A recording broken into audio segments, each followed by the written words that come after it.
on the 1957 British-designed Hawker Siddeley Kestrel, the AV-8B Harrier II was developed by a team representing McDonnell Douglas, British Aerospace, and Rolls-Royce. Production of the St. Louis, Missouri-built AV-8B began in 1981, and more than 340 Harrier IIs were created. They carried more additional fuel than the earlier AV-8As and had higher lift and better cruise characteristics. In 1991, Harrier IIs were the first U.S. Marine Corps tactical airplane to arrive for Operation Desert Storm over the Persian Gulf. During the 42 days of combat, 86 Harrier IIs flew 3,380 combat sorties, 4,112 combat hours, and delivered more than 6 million pounds of ordnance, a fixed-wing vertical. Here are some facts of the AV-8B Harrier. Enter service.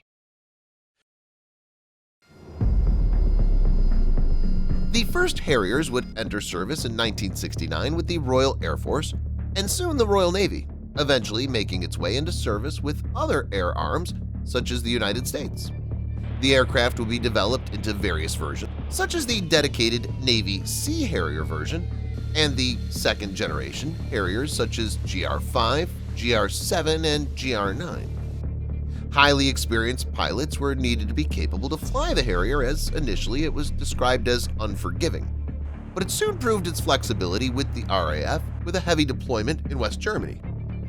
The aircraft's flexibility was what saw it deployed to Belize in 1975, with Guatemala being in the grip of civil war, and with fears that the country might invade Belize, the British Army garrison there needed protection. The Harriers would be in combat service at various points in their lives, another notable combat appearance being when British Harriers were deployed to Afghanistan, this time with the later generation British Aerospace Harrier II variants. However, perhaps its most famous appearance in combat service were in the Falklands War of 1982, in both its RAF and Sea Harrier guise.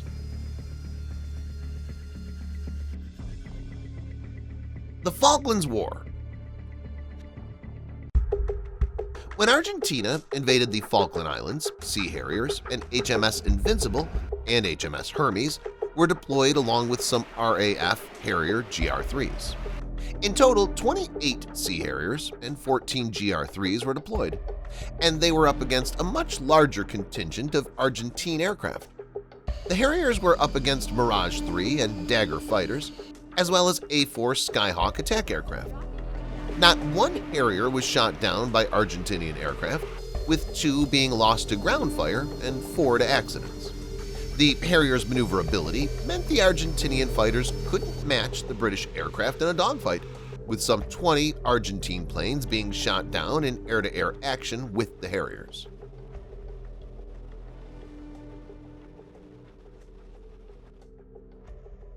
An icon of its generation.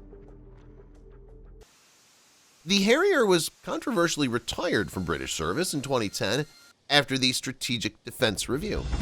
The United States, however, is still continuing to operate the AV-8B Harriers.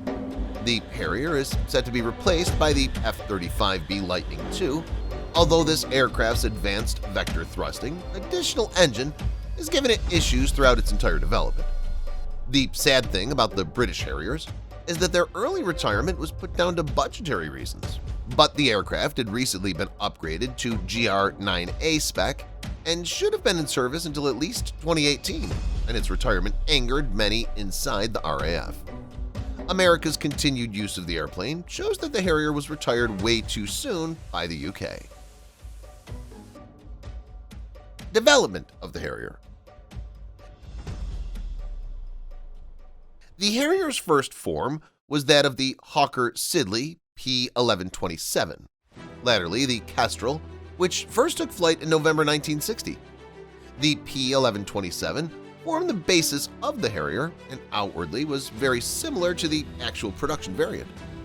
Redeveloped into the Kestrel, the aircraft was powered by a single Bristol Siddeley Pegasus 5 vectored thrust turbofan engine that had a very novel way of allowing the plane to take off and land either vertically or in a much shorter distance compared to a conventional fighter jets. And the clue is in the name of the aircraft's engine. The vectored thrust nature of the engine meant that 4 nozzles, 2 on either side of the aircraft, were used to direct the thrust from the aircraft's engine. Point the nozzle straight down, and the aircraft would be able to take off and land vertically.